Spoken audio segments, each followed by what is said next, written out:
Alors nous allons changer totalement de sujet et je vais présenter Raymond Lys.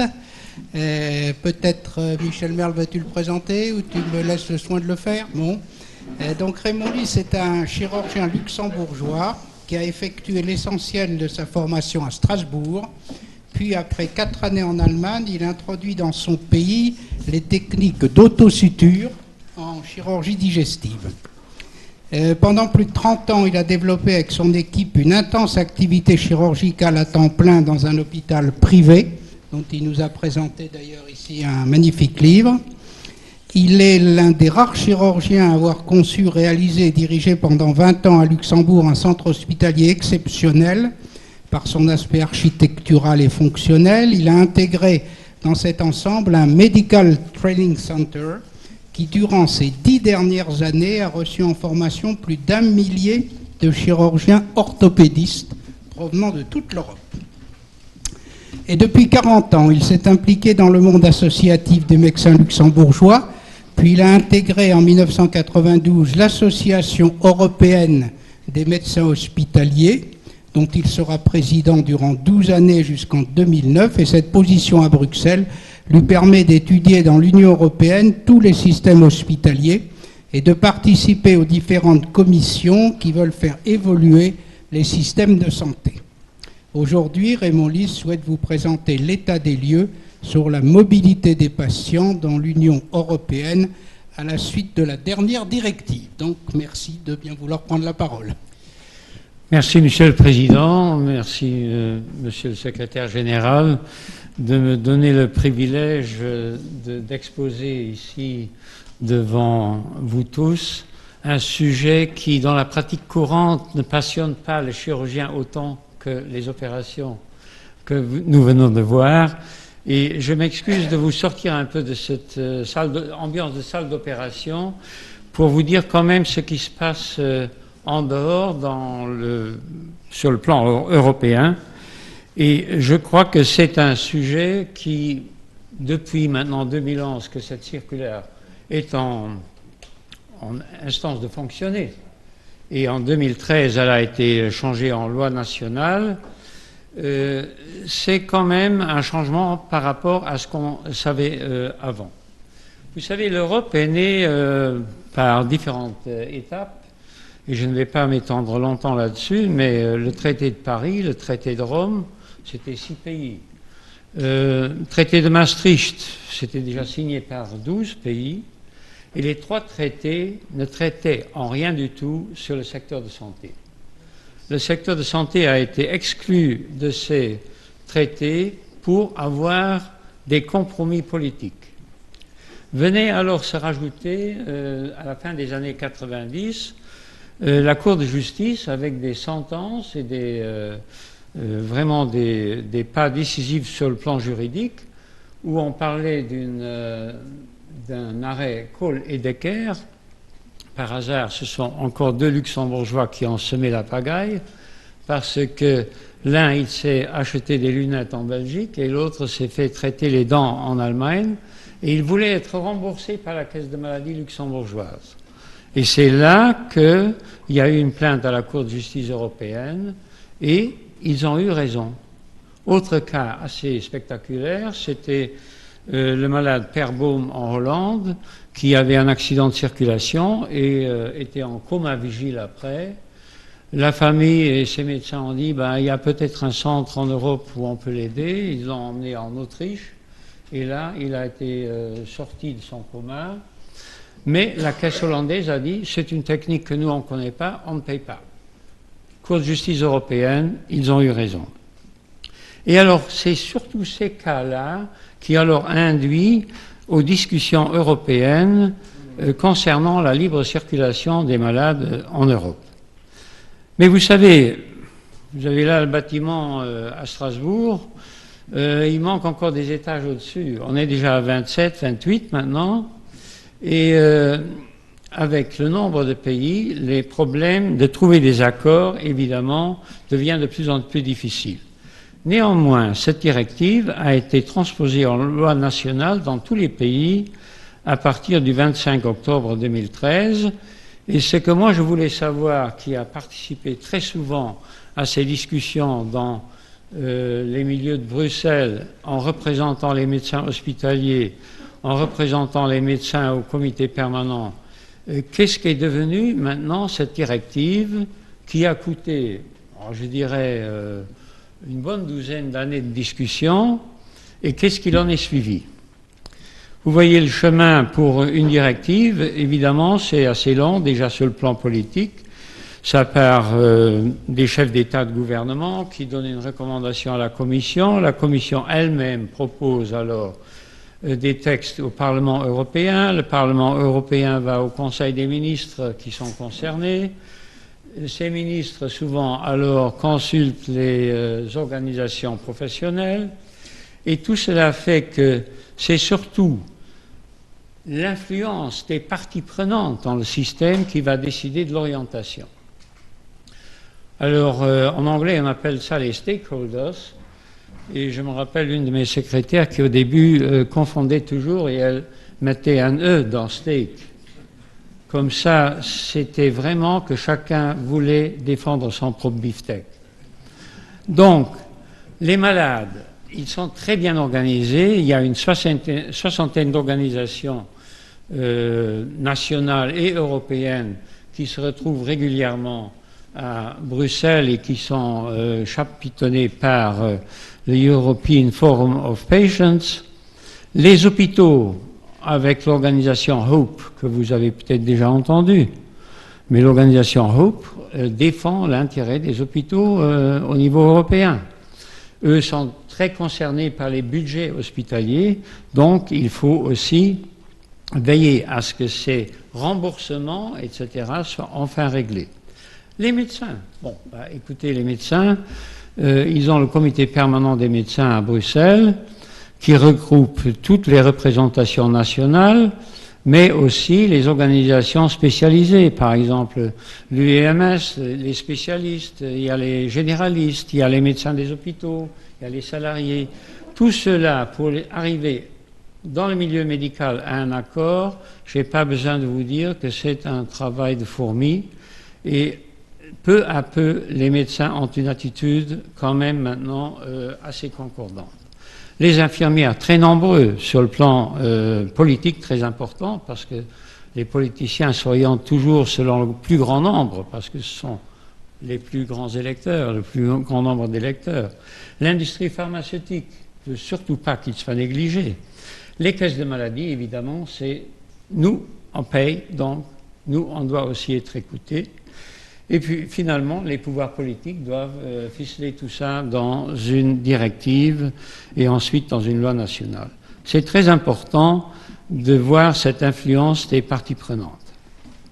Les points forts de la directive sont les accès aux soins de santé transfrontaliers, les remboursements des frais, les points de contact nationaux, très importants, c'est nouveau.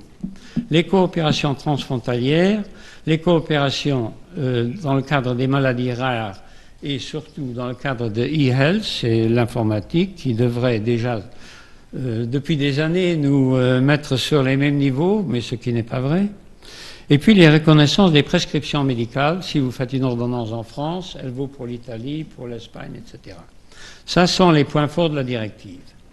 Et évidemment, vous voyez une image d'actualité, ça ne concerne pas la libre circulation des malades, mais ça concerne la construction de nouvelles barrières. Et c'est la phrase principale dans la directive qu'un État membre d'affiliation peut limiter l'application des règles au remboursement des soins de santé transfrontaliers pour des raisons impérieuses d'intérêt général.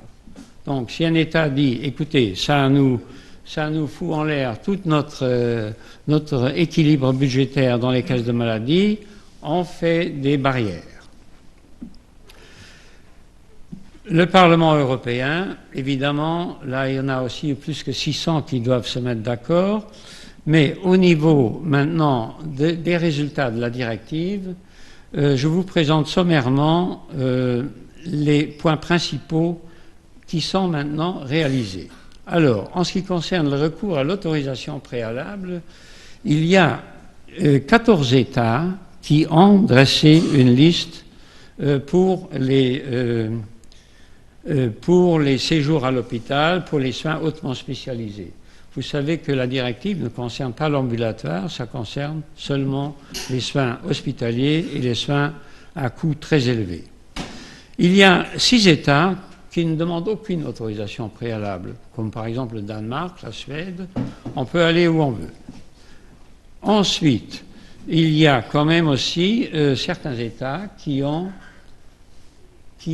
décidé d'une liste détaillée de traitements spécifiés. Les moyens de contacter ce point de contact national sont des fois très ardus. Les uns des pays, on peut contacter par courriel, par téléphone et aller au bureau. D'autres sont plus restrictifs. Mais ce qui sort de toutes les études que j'ai fouillées dans les commentaires des commissions, etc., il y a effectivement encore beaucoup d'embûches administratives qui empêchent des fois les remboursements. 15 à 20% des frais ne sont pas encore remboursés. Dans les coopérations frontalières, je vous ai dit, important, surtout dans le cadre des frontaliers, reconnaissance des prescriptions, les réseaux européens de référence, ça, c'est quelque chose, on ne sait pas ce que ça va donner parce que ces réseaux ne sont pas encore spécifiés, mais on veut nommer les premiers déjà maintenant au printemps 2016.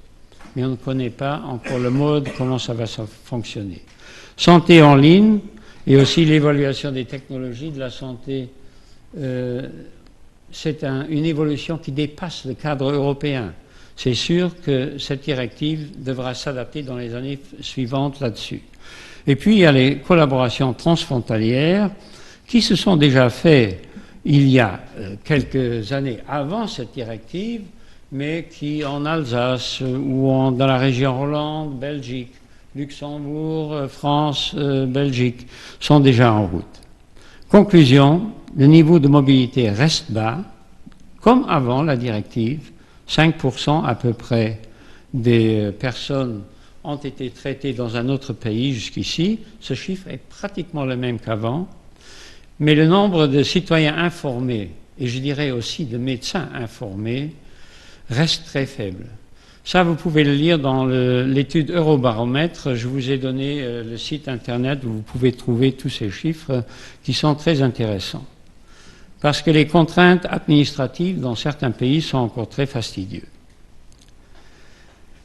J'ai aussi fait une enquête auprès des médecins. L'AMH, c'est les médecins hospitaliers qui travaillent sur leur propre responsabilité. La FEM, c'est la Fédération européenne des médecins salariés. Ce sont plus les syndicats. Ce sont les médecins salariés d'Europe. Et la plupart n'ont pas trouvé beaucoup d'intérêt à répondre parce qu'ils ont dit « mais de toute façon, c'est encore au début, on ne voit pas beaucoup de changements, donc il n'y a pas de changement ». Mais quand même, ça m'a permis de dire la directive est loi nationale dans tous les États, ça c'est un fait.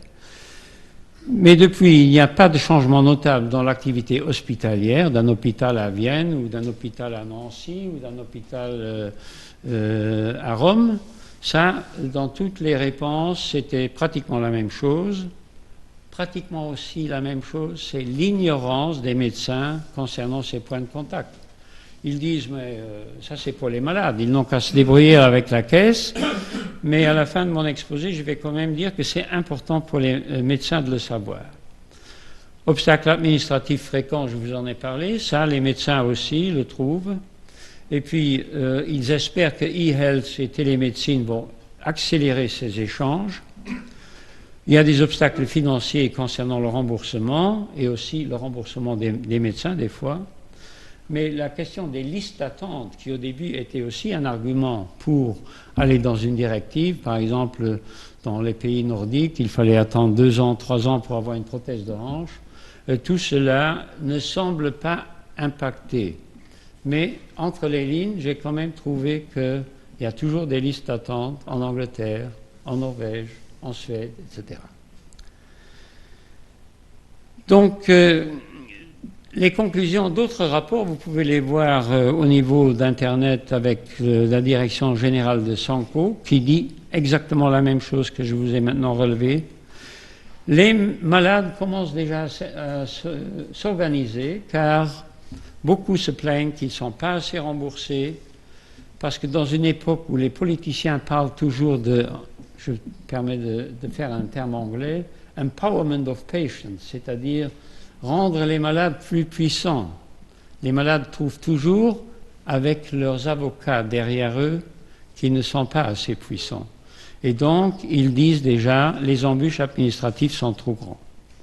Très intéressant, cette étude d'Eurobaromètre spéciale 425. Vous pouvez la trouver sur Internet avec des chiffres de tous les pays, et c'est des fois contradictoire parce que, par exemple, la Roumanie est un pauvre pays, mais les Roumains et les Allemands, qui sont quand même un autre niveau de vie, ont la même tendance à ne pas aller à l'étranger. Pourquoi? Mais les Roumains doivent payer beaucoup trop de leur poche, et c'est pour ça qu'ils n'y vont pas. Parce que la différence entre leur remboursement et ce que va les coûter dans un autre pays de se faire opérer est énorme. Ma conclusion personnelle, c'est que le médecin et son malade sont quand même très importants dans tout ce méandre de décisions et tout cela, parce que ce sont eux deux, le malade et le médecin, qui décident est-ce que je dois aller à l'étranger, est-ce que c'est bon d'aller à l'étranger, est-ce que c'est bon d'aller dans un autre service. Et ça, le médecin traitant ou le médecin spécialiste de la pathologie concernée, à mon avis, c'est le meilleur, la meilleure boussole pour le malade, dans l'intérêt du malade. Je vous remercie. Merci, Monsieur Lys. Il semble qu'il y ait plus de mobilité des médecins que de mobilité des malades dans la communauté européenne, j'ai l'impression. Et on va demander à Michel Merle de bien vouloir commenter ce... Juste une phrase, mais la mobilité des médecins a été autorisée déjà longtemps, oui, depuis 1987. Merci, Monsieur le Président, Monsieur le Secrétaire Général. Bien, il convient de remercier Raymond Lys qui vient de nous initier aux arcanes du fonctionnement de l'Union européenne à Bruxelles. Quand on voit le diagramme qu'il nous a présenté, on peut avoir quelques inquiétudes sur nos démarches futures, et en particulier quand on veut obtenir la mobilité de ces patients au sein des 28 États que constitue l'Union. Également, sa longue expérience en tant que président de l'Association européenne des médecins hospitaliers nous permet de découvrir combien l'Europe est pavée de bonnes intentions, et on le voit tous les jours dans la presse, mais combien les États sont encore réticents à appliquer les directives, et vous avez vu que ce n'est que le début. Je retiendrai dans le cadre des soins d'urgence, il y a peu de problèmes pour nos patients en Europe de se faire soigner dans de bonnes conditions et sans être obligés de faire des avances de frais. Mais je voudrais savoir, et c'est ma première question à Raymond Lys, dans le cadre des soins programmés, j'aimerais savoir quelles sont les spécialités qui sont les plus demandées et également quels sont les pays qui sont les plus recherchés par nos patients qui ont soif de mobilité.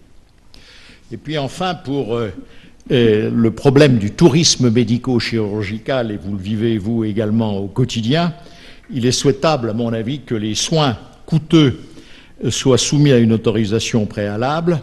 Et ma question est de savoir, n'est-ce pas le médecin traitant, plutôt que la caisse d'assurance maladie, qui devrait être décisionnaire quand on connaît la réticence de cette dernière à se déposséder de son assuré, comme si la caisse était le propriétaire du malade.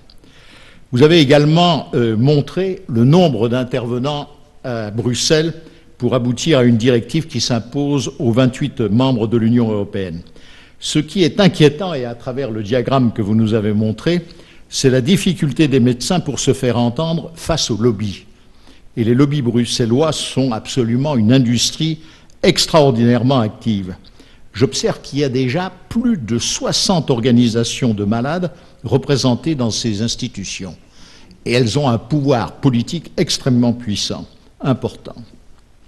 Il y a également le lobby de l'hospitalisation publique, et je dois dire que quand ils disent non, c'est très difficile de les contredire et de les contourner.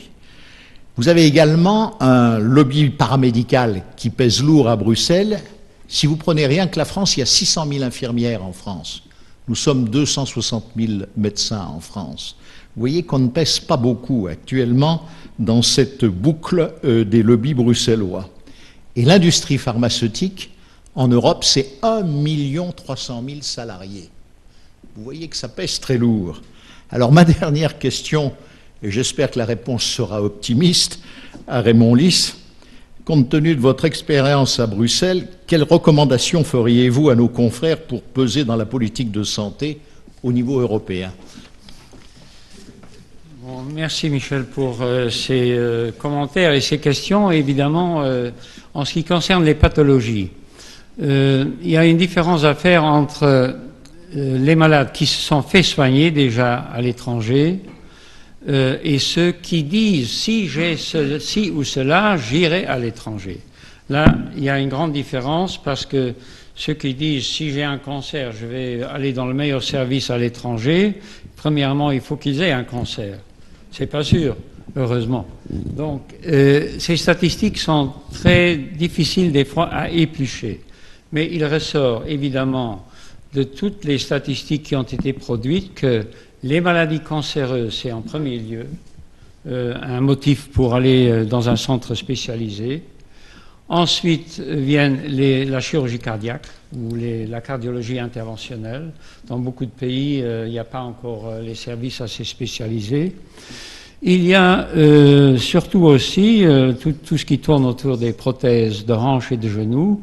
Il y a autour de 17% à peu près qui disent moi je dois attendre 2 années et demie en Angleterre, alors je préfère aller en France ou en Hollande, etc.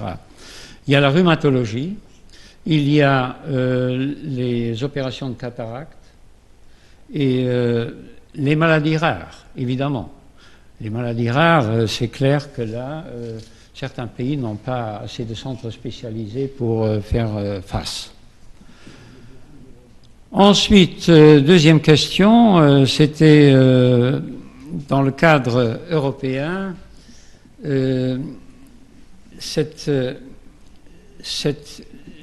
conflit qui est toujours dans les discussions entre les médecins et les caisses de maladie, qui doit orienter le malade. À ma dernière diapositive, je vous ai dit que, d'après moi, c'est le malade et son médecin qui doivent trouver le moyen et ils doivent le proposer à la caisse de maladie. Évidemment, ça ne plaît pas toujours aux caisses de maladie parce que si c'est dans un pays où le traitement sera moins cher que dans le pays originaire, ils sont d'accord parce que ça leur coûte moins. Mais oui, c'est aussi simple que cela. Et d'un autre côté, si c'est plus cher, ils disent « Ah, attention, vous devez payer de votre poche, et ça vous reviendra cher, etc. » Et pour alors protéger les frontières, pas avec des barbelés, mais avec des arguments, ils gardent le malade à la maison, mais il y a un argument que la Cour de justice a déjà employé dans certaines décisions, c'est la non-assistance à personne en danger. Si le médecin donne des arguments vraiment médicaux valables, j'ai jamais vu une caisse de maladie qui s'oppose, parce qu'elle aura le retour par la Cour de justice. Troisième question, c'était la place des médecins dans tout ça. Évidemment, moi j'étais pendant 30 ans en salle d'opération, je n'ai jamais cru que j'allais, à la fin de ma carrière, par des fonctions, discuter alors des fois pendant des journées dans différentes langues, avec différentes représentations, sur des sujets où les médecins doivent participer. C'est évident que la politique de la chaise vide a beaucoup nui aux corps médicaux dans tous les pays. Ils disent, nous on opère, nous on soigne, nous on est là pour les malades, le reste c'est l'affaire des politiciens et des administratifs. Mais dans certains pays, il y a des décisions qui sont complètement contre le bon sens médical. Sans les nommer maintenant, je vais quand même énumérer quelques cas où au-delà de 72 ans, vous n'avez plus droit au rein artificiel.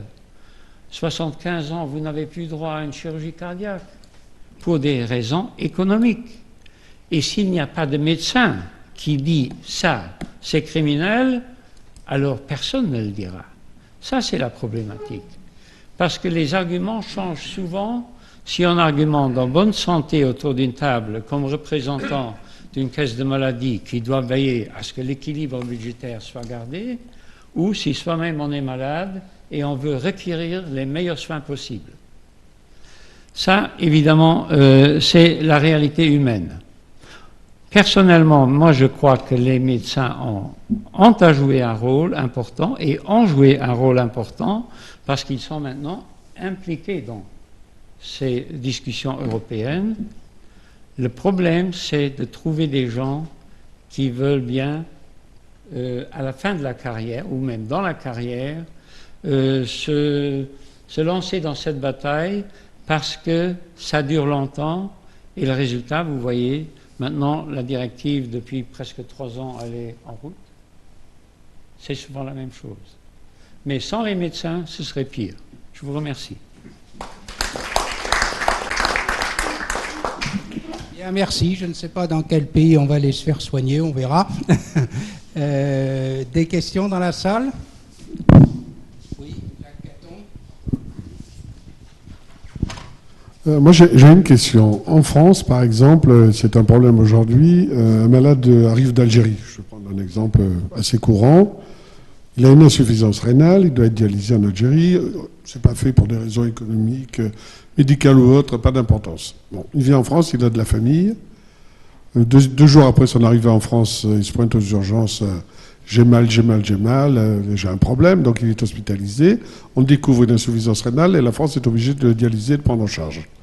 Est-ce que c'est un problème spécifique à la France ou c'est un problème dans tout l'État européen? Donc j'ai bien compris, c'est un malade qui vient d'Algérie, mais qui est français.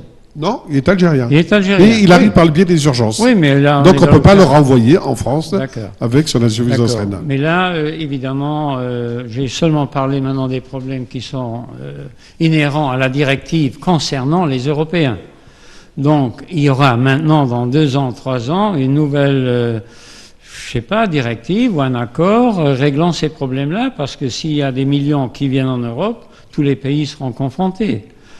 Moi, personnellement, quand je me rappelle quelqu'un qui avait une perforation gastrique au Luxembourg, un SDF, comme vous dites, hein, qui était au passage, je l'ai opéré, je lui ai même fait donner un costume parce que c'était la même taille et il a disparu, mais ni l'hôpital ni moi-même on a eu quelque chose. Alors j'ai parlé au ministre, il m'a dit, l'essentiel c'est que tu l'as soigné et pour le reste on va voir. Mais on n'a jamais rien vu. Et ça c'est de plus en plus dans tous les pays, surtout maintenant l'Allemagne, ils ont de graves problèmes parce que ce ne sont pas des gens valides qui viennent là pendant des centaines de kilomètres dans leur pays. Merci beaucoup, merci de vous être impliqué dans ces problèmes complexes où beaucoup de médecins vont plutôt à reculons.